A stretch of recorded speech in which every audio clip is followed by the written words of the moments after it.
niñas, nos han preocupado muchísimo. No solo a nosotros como sociedad, también las autoridades se han pronunciado. El propio presidente Evo Morales, el Día Internacional de la Mujer, anunciaba 7 medidas. Entre ellas, la creación de la Dirección del Servicio Plurinacional de la Mujer. Más o menos nosotros le decíamos la defensora de la mujer, ¿no? No tiene, pero eso es lo que decíamos para entender mejor el concepto. La directora está con nosotros, Tania Sánchez. Bienvenida, Tania, qué gusto tenerte acá, ya en otro cargo y otra responsabilidad. Sí, muchas gracias, Priscila. Muy buenas noches a toda la audiencia. Y como dices, bueno, otro cargo, otra responsabilidad, pero las mismas, la misma energía, las mismas propuestas, las mismas ganas de aportar al ejercicio de los derechos humanos de las mujeres. Y bueno, está siendo, es un reto muy grande personalmente, pero es un reto también para el Estado, para sus organizaciones y bueno, para todo el movimiento de mujeres, para las organizaciones de mujeres. Tú sabes que el año pasado, el 8 de octubre, la Alianza de Mujeres por la Revolución Democrática y Cultural, de la cual son parte nuestras compañeras de Bartolina Sisa, interculturales, representantes de jóvenes, las concejalas, las asambleístas departamentales, diputadas, senadoras, etcétera, construyeron una agenda, han estado construyendo y bueno, hemos participado también desde distintos espacios, otras organizaciones de sociedad civil, ONGs, compañeras urbanas, construyendo una agenda de despatriarcalización, ¿no? Tú sabes, ya desde la implementación de la Constitución Política del Estado, ya la ley de educación, Avelino Cignani decía y planteaba entre uno de sus principios la despatriarcalización como parte de desestructurar o combatir el patriarcado, el sistema, este sistema todavía capitalista, patriarcal, bueno, colonizador, ¿no? Ahora, expliquemos este concepto, ¿no? Porque a veces suena a que, ay, patriarcal es re malo, que no sé. ¿Cuál es el concepto en sí? ¿Qué es lo que está buscando la mujer para eliminar esto? Básicamente, y muy en clarito, lo que queremos es poder ejercer derechos en las mismas condiciones que cualquier compañero y compañera. Que no lo estamos haciendo. No, y eso es evidente por los altísimos índices de violencia en contra de las mujeres en todas sus formas, más allá de la violencia física, que es la expresión más fuerte, brutal, que en los últimos años hemos estado viendo casos que nos ponen... que parece que estuviéramos viendo películas de terror. Superan, ¿no? Casos de las manadas, las violaciones grupales, la violencia psicológica, que es una violencia invisible que, según la encuesta que ha desarrollado el INE, alrededor de 9 mujeres, de cada 10 mujeres, 9 han sufrido, han dicho que en su vida han sido víctimas de violencia, la violencia económica, patrimonial, simbólica, etcétera, ¿no? Entonces, es parte de la preocupación, creo, del Estado en respuesta a lo que desde hace años, décadas, en la lucha de las mujeres ha sido constante por decir: queremos de una buena vez ejercer derechos en las mismas condiciones que los hombres. No estamos pidiendo más, no pedimos estar por encima de nadie, no se pide tener mayores privilegios, para nada, y tampoco es una afrenta a nuestros compañeros varones, a nuestros compañeros en casa, para nada. Una diferenciación, por favor, porque muchos dicen, ay, son feministas y son de lo peor, que odian a los hombres. No es así. No, o sea, nosotros amamos a los hombres, son nuestros compañeros de vida, son nuestros hijos, son nuestros hermanos, son nuestros padres. Pero la diferencia de ser feminista es buscar la igualdad, el respeto a los derechos. Eso mismo, Priscila, y el feminismo plantea eso, ¿no? Y ahí va el trabajar en torno a lo que es la despatriarcalización. Tú sabes, se empieza a hablar de despatriarcalización en Bolivia, las compañeras, las organizaciones y el mismo Estado asume esto para construir también desde el colectivo, desde las experiencias de las mujeres en distintos espacios, el cómo vivo yo la igualdad, ¿no? Cómo vivo la equidad, cómo vivo el ejercicio pleno de nuestros derechos, teniendo además 36 nacionalidades reconocidas en nuestro país, donde hay distintas formas de construcción cultural también, y que en esas formas de convivencia, aún así el patriarcado y esta mirada androcentrista, heteronormativa, además, ¿no es cierto?, siempre impone que hay una balanza, ¿no? O sea, los hombres aquí, las mujeres acá, no se reconoce el trabajo doméstico no remunerado que desarrollan las mujeres, porque se ha impuesto aquello desde una división sexual del trabajo, cuando la reproducción de la vida de nuestra familia, el cuidado de la familia, es pues responsabilidad de la familia y del Estado en su conjunto. Y es increíble que se daba hasta en la justicia, ¿no? Se separaban, ¿no? La mujer era ama de casa, ¿no? Cuidaba a los hijos, pero según el hombre no tenía derecho a nada, porque era el único que trabajaba. Entonces, ¿qué hizo ella? Al criar a los hijos, al cuidar a la familia, o sea, ese tipo de cosas que te muestran que la brecha es todavía muy, muy grande entre hombres y mujeres. Efectivamente. Y ahí reconocer también que estos últimos 10, 11 años, los avances en términos de normativos, la Constitución, la legislación avanzada que tenemos en el país. Cosas positivas. Hay muchas cosas positivas, pero que no es suficiente. No es suficiente con la legislación, no es suficiente con la norma, no es suficiente con el protocolo, ya lo hemos visto. Nos está haciendo falta el cambiar el chip, como decía el presidente el 8 de marzo, dejar de aplaudir muchas veces chistes, canciones, actitudes incluso que van en desmedro de la dignidad de las personas, pero además en desmedro también de las capacidades y las fortalezas de las mujeres, que eso es lo que en suma también se ve en nuestro cotidiano, en nuestro día a día, ¿no? Y bueno, el servicio tiene la función justamente de hacer seguimiento, monitoreo y evaluación a las políticas, los programas, las acciones que las distintas instancias del Estado en el nivel nacional, departamental y municipal están desarrollando, lo que no están haciendo y deben hacer, y también el proponer qué podemos hacer, cómo mejoramos, cómo articulamos mejor, y no solamente entre instancias del Estado, sino con sociedad civil. Ahora, Tania, pareciera que muchas veces, ¿no?, y en una autocrítica, publicamos la ley, la norma, y si lo entiendes bien y si no, también yo cumplo porque tengo que poner esta norma, digamos, ¿no? Y ya está, y así no me sancionan. No estamos poniéndole énfasis a la educación que debemos tener, a entender lo que dice la norma. El otro día escuchaba a una señora, el Día Internacional de la Mujer, le preguntábamos, ¿no? ¿Y usted qué pide en este día? O sea, ¿qué quisiera usted como mujer? Y decía, no, hay muchas muertes, ¿no? Muchos feminicidios. Debería haber una ley. Hay una ley, señora. Y la señora no se enteró, porque no hablamos el lenguaje de la gente, porque lo decimos en difícil. La ley tantos, y el número y el artículo dice tal cosa, y la señora que está golpeada en su casa y que no tiene idea de lo que están hablando, no sabe que tiene acceso a que la protejan, que va a tener una ayuda. O sea, ese tipo de cosas estamos haciendo mal, en mi humilde opinión. O las estamos haciendo desde distintos espacios y no articulados, ¿no? No coordinados. No coordinados. Tú sabes, desde las organizaciones sociales, los movimientos de mujeres y desde el mismo Estado, el Ministerio de Justicia, la FELC se ve ahora con mayor fuerza.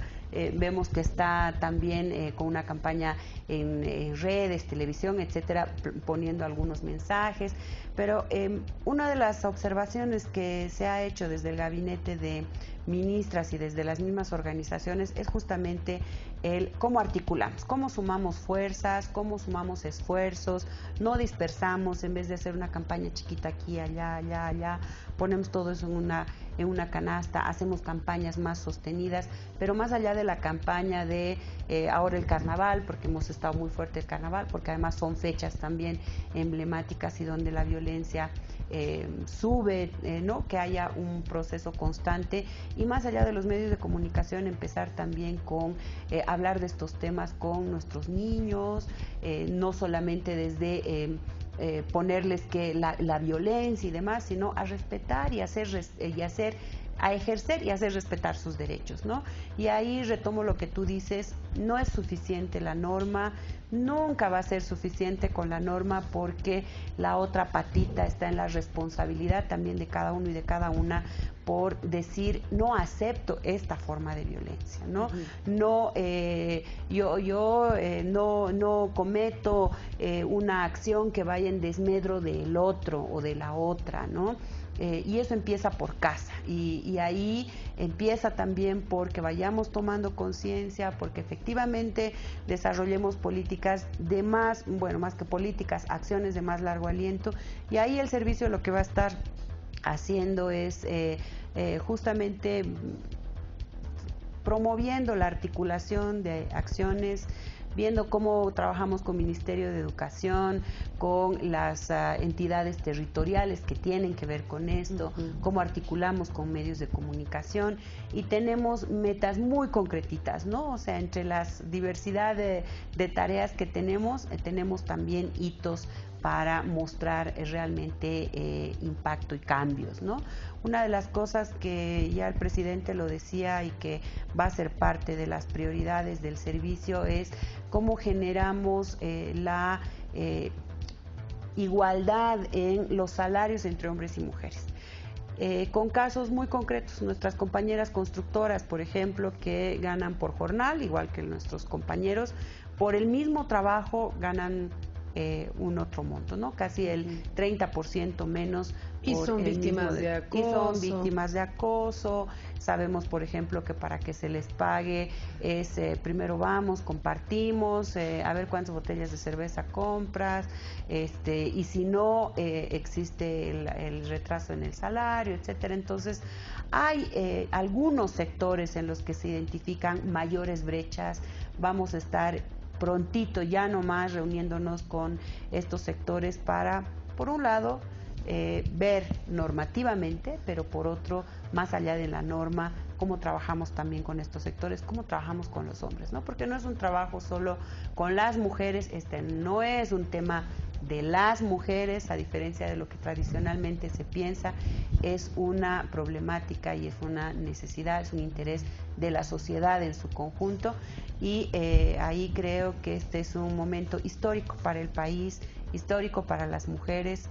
Yo me siento muy desafiada, muy contenta también, pero con mucho compromiso porque hay una apertura y hay una voluntad política que se está expresando de parte del Estado, de parte de la máxima autoridad, de parte del Gabinete de Ministros, las organizaciones, por decir, bueno, hagamos realmente acciones conjuntas y la creación de este servicio es prueba de aquello, el jerarquizar una instancia que tiene además autonomía para coordinar, desarrollar acciones siempre en articulación con Ministerio de Justicia, con el Ministerio de Comunicación, Educación, etcétera, para estar impulsando acciones concretas, ¿no? Ahora, esta coordinación con el Ministerio de Justicia, con el Ministerio Público va a ser de vital importancia, porque también es importante mostrar que la ley es efectiva, ¿no? Que las sanciones llegan, que la denuncia tiene una respuesta pronta. Pero ¿qué pasa cuando la víctima no hace cumplir este derecho?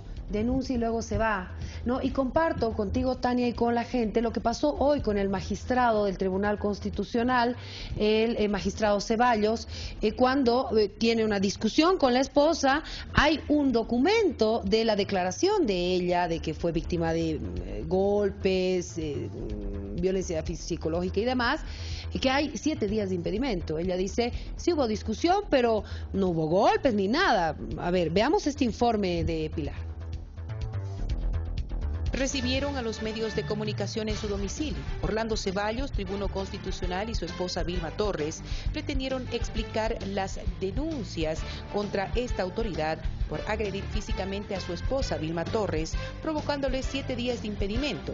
La autoridad convocó a su domicilio a los medios de comunicación para hacer conocer su molestia por un hecho que, según la autoridad, se habría magnificado hasta lograr niveles de escándalo. Bueno, lamento que las redes sociales hayan magnificado con niveles de escándalo lo que fue una discusión que cualquier pareja, cualquier matrimonio puede tener en cualquier momento. Vilma Torres, quien se mantuvo junto a su esposo durante toda la entrevista, dijo que la viralización de esta denuncia fue malintencionada. Tuvimos una discusión, entonces bueno, en ese ámbito va hacia la denuncia y bueno, y como el sistema en estos casos se activa prácticamente sin ni siquiera impulso procesal de la parte denunciante, entonces capaz que sucedió eso, ¿no?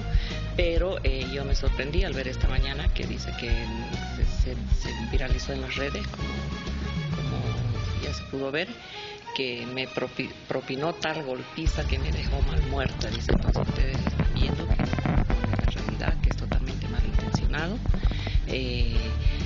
toda vez que yo he asistido a mi fuente laboral, no tengo ninguna baja médica, ninguna licencia de nada. A la pregunta de que si este tipo de información es verídica, información que circula en las redes sociales, Ceballos dijo que esa información no es como la dieron a conocer, pero que sí hubo un pleito, como en cualquier otro matrimonio existiría.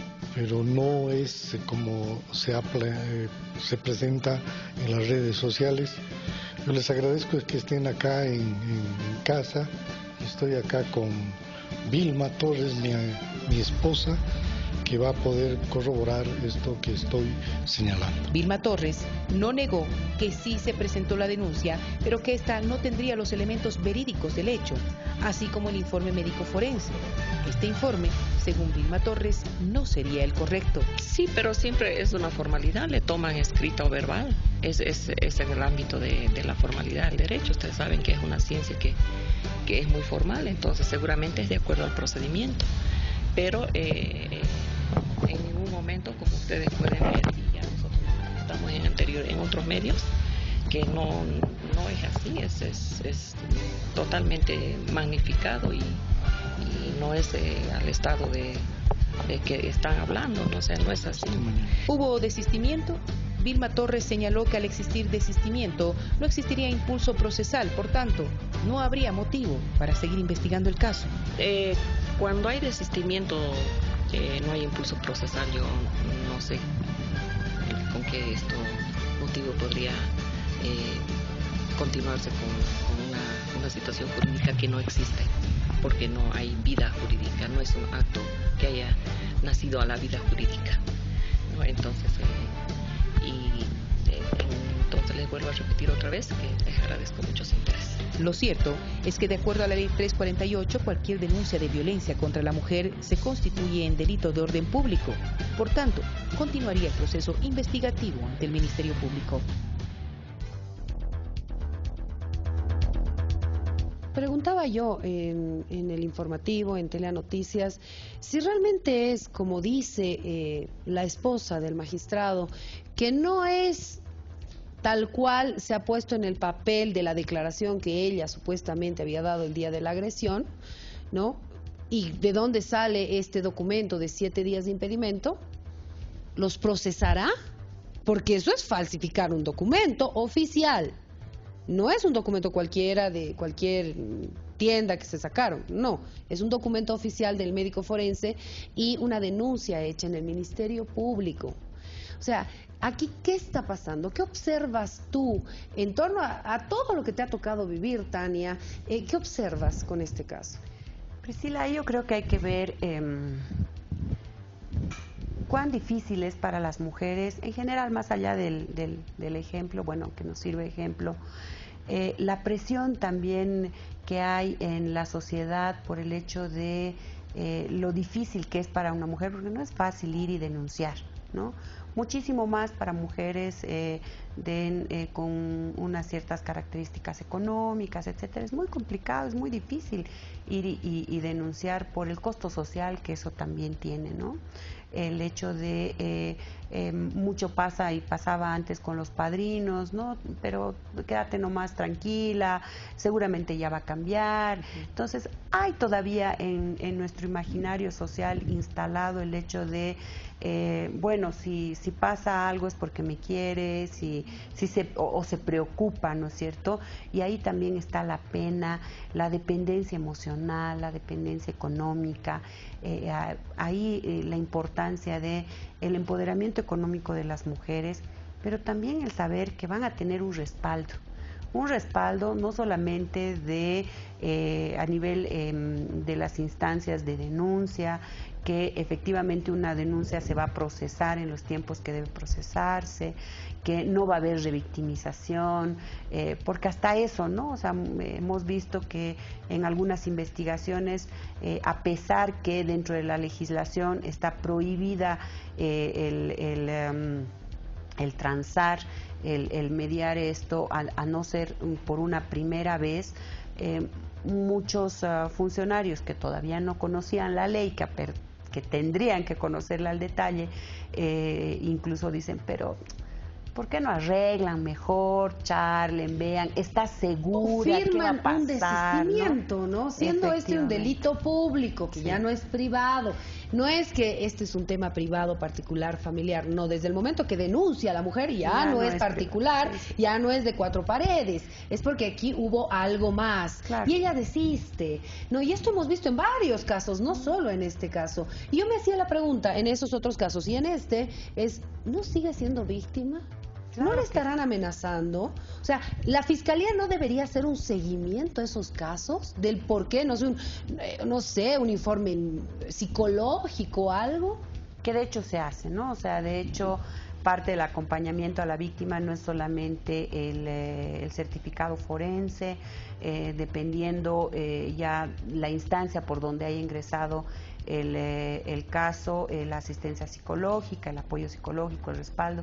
Pero ahí te decía otra vez, no es una mujer cuando va a denunciar, no es sola, no solo ella, el impacto que tiene dentro de la familia y la responsabilidad que las mujeres además están obligadas a asumir en términos de decir, bueno, si haces esto, la familia se va a desestructurar, ¿qué va a pasar con los niños si hay niños? La pena social también, el estatus que una pierde, porque la sociedad así lo ha construido y es parte de este sistema, o sea, no es una casuística, es el sistema, ese sistema es contra el que hay que combatir, contra el que hay que desarrollar acciones específicas. Y ahí no es suficiente la norma, es importante que cada uno y cada una de nosotras, si bien al principio es complicado desde la denuncia, veamos denunciar, hacer el seguimiento, si es que no están siendo respetados mis derechos, si es que no me están brindando una buena atención, igual denunciar ese servicio. Es muy probable, y así ha pasado con nuestras madres, nuestras abuelas que han peleado por el voto femenino, por ejemplo, porque una mujer aprenda a leer y a escribir, el que después nuestras niñas, nuestras hijas, nuestras nietas no pasen por esto, ¿no? Tania, como yapita, por favor, para ir cerrando, nuestras autoridades tienen que dar el ejemplo, no solo salir a la palestra y decir, aquí está la ley, las protegemos, las queremos, las amamos, las respetamos, pero somos los primeros en violar sus derechos e irrespetarlas. Deberían ser el ejemplo. Deben ser el ejemplo y bueno, vamos a estar también nosotras desde el servicio desarrollando acciones conjuntas para que todos y todas, porque justamente eso nos dice nuestra Constitución, todos somos iguales ante la ley, no es que uno sea autoridad o esté en algún espacio, cumplamos la legislación, respondamos también a lo que estamos defendiendo, y ahí yo creo que otra vez la señal que han dado nuestras autoridades, el presidente, máxima autoridad del Estado, cuando promueve la promulgación o la constitución de este servicio, y más allá del servicio, lo que implica también, porque está poniendo en el centro y en el foco a la respuesta que pueda dar, que puedan desarrollar también las autoridades, y el compromiso de político también, la voluntad política de autoridades en el país. Entonces, vamos a estar vigilantes, vamos a estar contribuyendo a que efectivamente todas nuestras normas en relación a la promoción del ejercicio de los derechos de las mujeres sean implementadas, y a mejorar pues también las relaciones, la articulación desde la mirada y desde la propuesta de las organizaciones de mujeres. Bueno, Tania, yo me podría quedar hablando contigo horas de horas, pero aquí también me van a matar. Muchas gracias por haber estado con nosotros. Yo sé que es la primera de muchas entrevistas que vamos a tener, porque está el compromiso de que esto no solo sea un papel y una ley, sino que se cumpla, y para eso todos tenemos que trabajar en conjunto. Gracias por haber estado acá. Muchísimas gracias, Priscila. No va a ser no es la primera vez, no va a ser tampoco la última. Vamos a estar visitándote, y además contamos contigo, una aliada que nos va a estar también ayudando a desarrollar acciones en el compromiso de los medios de comunicación por el ejercicio de los derechos de las mujeres. Estamos comprometidos. Muchas gracias, Tania. Gracias. Nos vamos a la pausa, Ricardo. Nos vamos a una nueva pausa acá en Todo a Pulmón. Siga con nosotros, son las 11:30. Volvemos en breve.